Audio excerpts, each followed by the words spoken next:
There's no hope for recovery. She's already beginning to lose her body parts.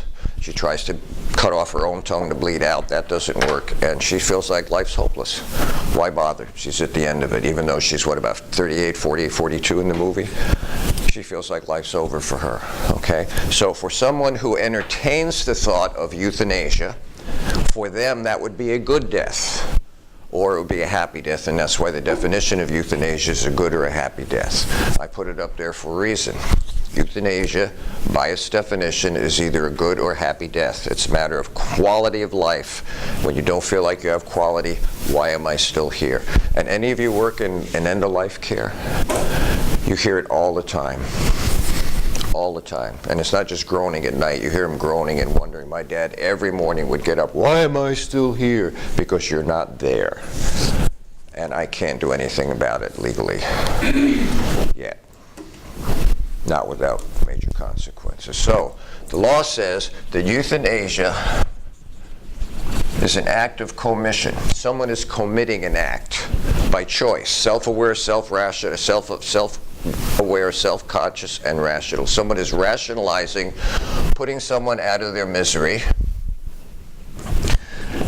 and the consequence of that action is death. The death of the person requesting to be put out of their misery.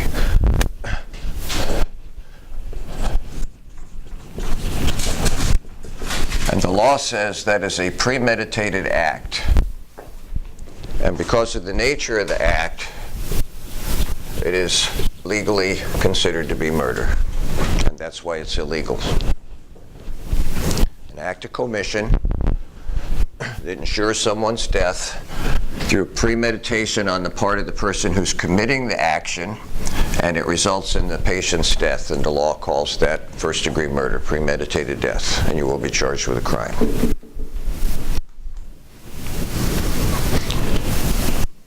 Kevorkian cases, Dr. Kevorkian, and what has transpired? Different. I'll get to that. Don't rush me. Okay. That's okay.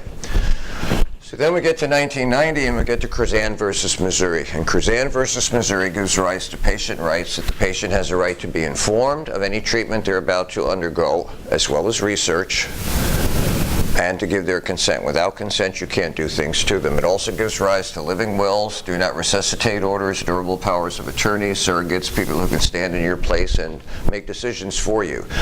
When it comes to euthanasia, the most important part has to do with treatment. The patient has the right to start treatment upon request, to never start treatment upon request, or having started treatment upon request to have it stopped. You're in charge of your health now.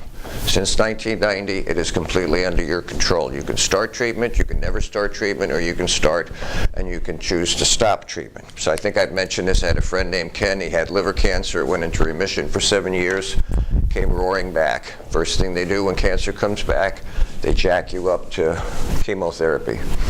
And after 4 hours of drinking that poison, I've talked about that in class, chemo is poison. It comes in a bag, cannot be transported across state lines without federal permission. They put poison in your body to try and kill the bad cells. It is indiscriminate, and it will kill the good cells as well, unless we have target immune therapy these days. And after 4 hours, Ken said he wanted the jack out, and they took the jack out. That was his choice. Now, when you choose to stop treatment or never start treatment, the law looks at that as an act of omission. What's being omitted? Treatment. Therefore, nature takes its course. And even if death ensues, there's no guilt, because no one is doing anything. We're omitting something. We're letting nature take its course. If you drop dead of a heart attack, no one's going to be brought to court. You can't take nature to court. No one has done anything wrong. Nature has just decided to terminate things. It's the way it goes. So, when you omit treatment, we accept the fact that nature is going to be, in a sense, the bad person, and death will probably ensue. And there's no charge to be made because no one's guilty of committing any crime. There's no act of commission. In this case, there's an act of omission. So this changes the legal landscape of euthanasia. Committing a crime is still a crime. Omitting treatment is no longer seen as a crime, even though we know that death is probably imminent, because no one is doing anything. Remember, the definition is painlessly putting to death someone. And there's no one who's putting someone to death. The fact that physicians or the medical community is requested to do nothing, then they're not doing anything. Well, we'll get to a gentleman on Wednesday named James Rachels that says, well, of course you're doing something, you're doing nothing. It's always a choice. And he'll argue for euthanasia using that rationale. But for today, we just want to talk about the law. So because of Curzan versus Missouri, we now have to alter the definition of euthanasia. Okay? This now will be called voluntary, this now will be called active euthanasia, and this will be called passive, because we're passively letting nature take its course. And the other one, we're still committing an act, so that's active euthanasia. That turns out that active euthanasia comes in two flavors. It comes in voluntary and non-voluntary. What is voluntary active euthanasia? Hilary Swank asking to be put out of her misery.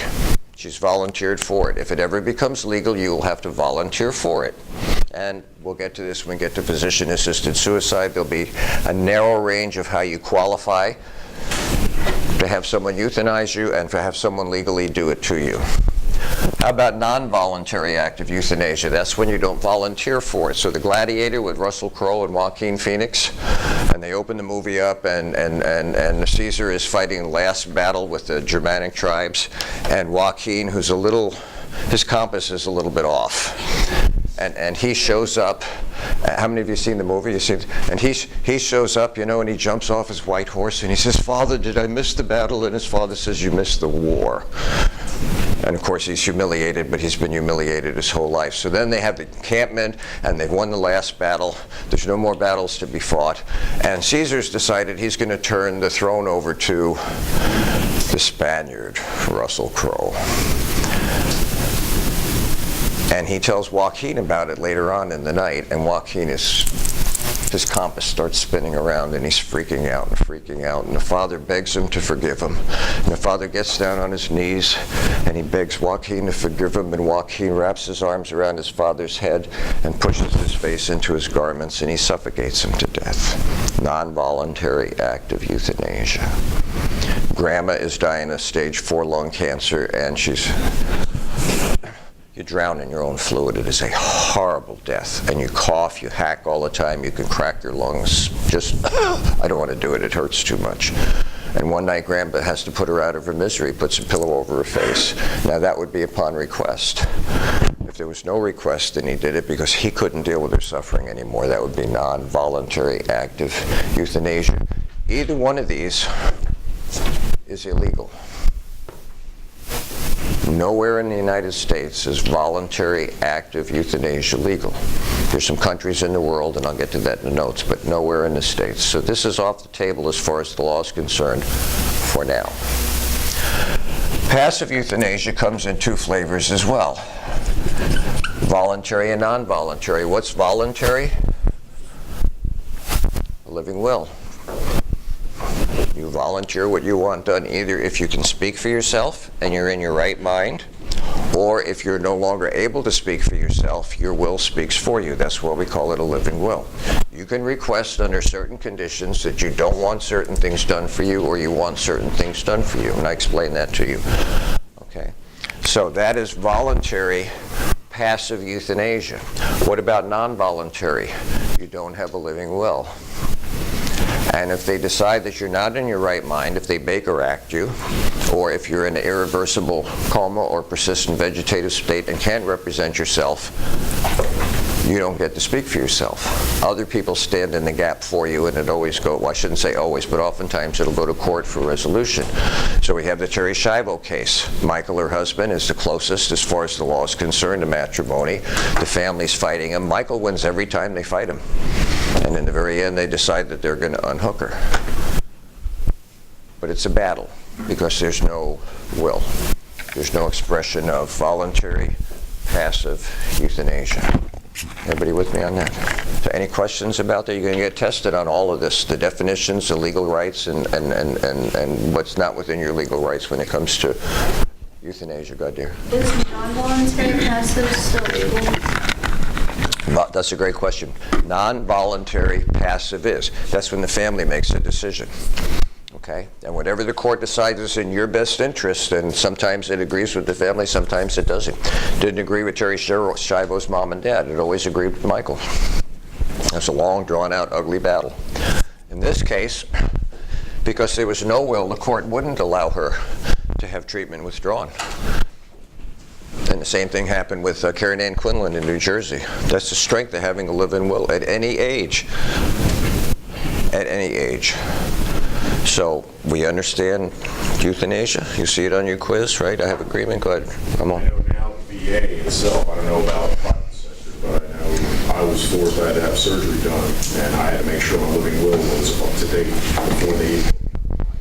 Yeah, I'm sure it is in any hospital. When you first go into a hospital, they present you with a list of options, and they'll ask you yes, no, check the box, and then they'll have someone come in and validate it as a witness, and that becomes your, at the time, final directive. We call it in the military, what your final directives are. Okay? Okay.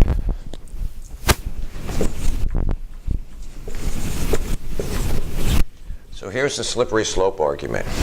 1990, we get voluntary passive euthanasia. 4 years later, we get physician-assisted suicide. This is the Oregon Death and Dignity Act. It's been challenged 4 times, and the challenges have lost each time, so this is still in effect. What is physician-assisted suicide? Physician-assisted suicide is where a physician gives you the mechanism, but he cannot terminate your life. This is where we get Dr. K or Dr. Kevorkian. Dr. Kevorkian, up until a fellow named Thomas Houck in Detroit set the mechanism and let people kill themselves. And Governor Engler took him to court, and he didn't do anything. Why? Because suicide is not against the law. No one is condoning it, no one is encouraging it, but it's not against the law. You have the right to life, liberty, and pursuit of happiness. And if you choose to give up the right to life, if you personally choose to give up the right to life, you have not committed a crime. Driving across Mackinac Bridge at 80 miles an hour and you suddenly make a left-hand turn, you're dead. Now, if you make it, I'm not going to take you to court because there's no one to argue a case against you. And if you don't make it, I'm still not taking you to court and charging you with a crime. I may take you to court to get you in a hospital because we think the mechanisms may be out of synchronization. But it's not because you've committed a crime. Jada. With the physician assistant, one of the big things that we have in problems with our health care, let's say an 84-year-old who needs surgery to continue life, but let's say they've been battling congenital heart failure, and the physician looks at it and goes, okay, they're at 80% heart failure, so we're not going to operate. Does that fall under that category too? And say the person dies because they didn't have surgery. Yeah, no, suicide is suicide where you have to take your own life. When the court intercedes or hospitals decide, now, you can have an argument. That's a great question. I have a friend up north who used to work in what would be a private Ronald McDonald's at a private hospital. She said it's incredible how often 90-year-olds come in and they need double, triple, quadruple bypass surgery. They request it. They're going to get a bill for it. And they give it to them, and it's successful. And they go home, and 3 months later, they're dead. Why are they dead? Because they're old. The hospital has a choice. Remind me, because we'll get to that in the notes, the difference between ordinary care that the government requires hospitals to give you and something called extraordinary care that they're not required to give you. They can choose to do it, or they can choose not to. It's up to the hospital at that